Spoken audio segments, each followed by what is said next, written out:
Throwback is a 2014 Australian film about none other than the Yowie. What's a Yowie? Well, it's just a Bigfoot. But this beast doesn't care who you are. You could be a good guy, a bad guy. He's gonna get you, and he's gonna kill you. In this movie, at least.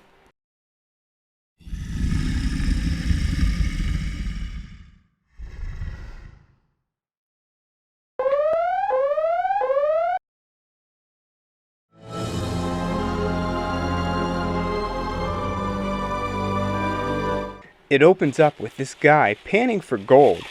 Then, this guy with a gun steals it from him. Then, this guy with an even bigger gun steals it from him. It turns out that this is Thunderclap Newman. No, not the band. Thunderclap is a bank robber and is quite infamous in these parts. But that doesn't matter to a Yowie, who, after a little chase, kills him. Now, present day, we meet Jack and Kent. These guys are out searching for the lost gold of, you guessed it, Thunderclap Newman. The first night they camp out, light a little fire, and have high hopes to find this lost treasure. Nice little reference to Boggy Creek on the champagne bottle. The next morning the duo set out, but they don't put their fire out, which catches the eye of Rhiannon, a park ranger. She goes in to investigate, but she's a long ways away. Meanwhile, Jack and Kent actually find the treasure. Yeah, right where they thought it would be. Nice. Jack is hoping it'll be enough for them to retire, and Kent says sure. Well, enough for one of them to retire, and he tries to kill him. But someone, or something, witnessed the crime, and he has to go take care of that. But Jack isn't dead, and Kent just left the gold there like an idiot. So he takes it for himself and gets out of there. I don't blame him. Eventually, he finds Rhiannon and tells her to call for help. He explains the situation, but he's not fast enough because Kent finds him. He threatens to kill Rhiannon if Jack doesn't tell him where he stashed the gold, which is in the water just at their feet. But to buy some time, they wander around a little bit. They find a makeshift nest where something big has been sleeping. They even find a big footprint. Suddenly, they hear a deep growl in the woods, and Jack takes that opportunity to knock out his ex-friend and take off with his gun. Now, Kent has his own problems. After a close call with the beast, he stumbles upon a dude in a ghillie suit. This is Detective McNabb, and he's out there investigating why so many people have gone missing in these woods. And the number one suspect is Kent.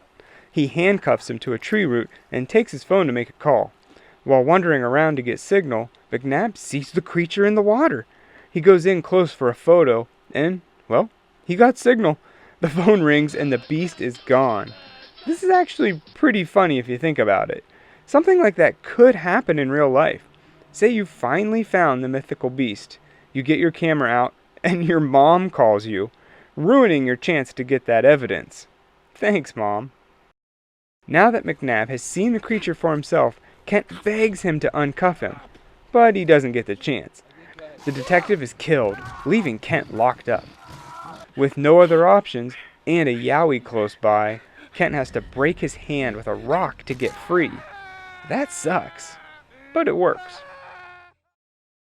Don't get the wrong idea. This is just for warmth. Back with Jack and the ranger, he explains how they found out about the gold, and it's quite interesting. Jack and Kent are both exterminators who specialize in historic homes. On one of their jobs, they found an old diary in a trap door. They found out that it was written by a prostitute who old Thunderclap Newman used to frequent. She wrote that he liked to talk in his sleep, and he unknowingly told her where the gold is hidden. So she drew a map to where it was, but Thunderclap and her were never seen again. I think it's pretty cool that these are just normal guys doing a job and they find this treasure map.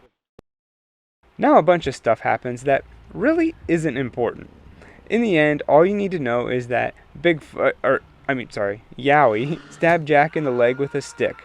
Then the monster gets Rhiannon and takes her back to his home. Jack meets up with Kent, and after a bit of a fight, he drowns him in the river, like Kent tried to do to him in the first place. So with all that out of the way, All that's left is to rescue the girl and kill the beast. Jack finds her by a tree where Yowie has stashed a bunch of human remains, and, more importantly, he finds some dynamite. They both get away and run all the way to a ridge. With nowhere else to go, Jack uses the dynamite, blasting the beast to bits. And Jack and Rhiannon find a road and hobble their way home.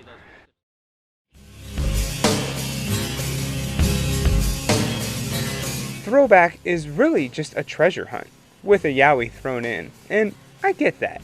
All good monster movies have a human villain too. But is Throwback a good monster movie? Well, it has its flaws. First, what I liked.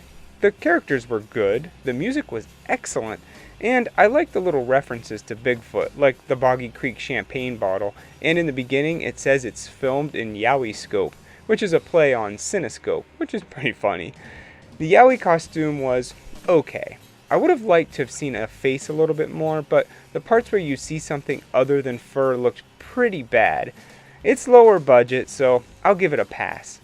The worst part of this movie is it's just kind of slow and boring at times. I felt like I watched 2 hours and I was only 45 minutes in. Throwback is just okay. I can think of better ways to kill an hour and a half, but there are worse ways as well too. I give it 2 prostitute diaries out of 4. By the way, this poster is awesome. Nowhere near accurate. Look at Rhiannon. She does not look like that. And Kent's knife is a pocket knife. But it's still pretty cool. Rhiannon, this is my mate, Kent.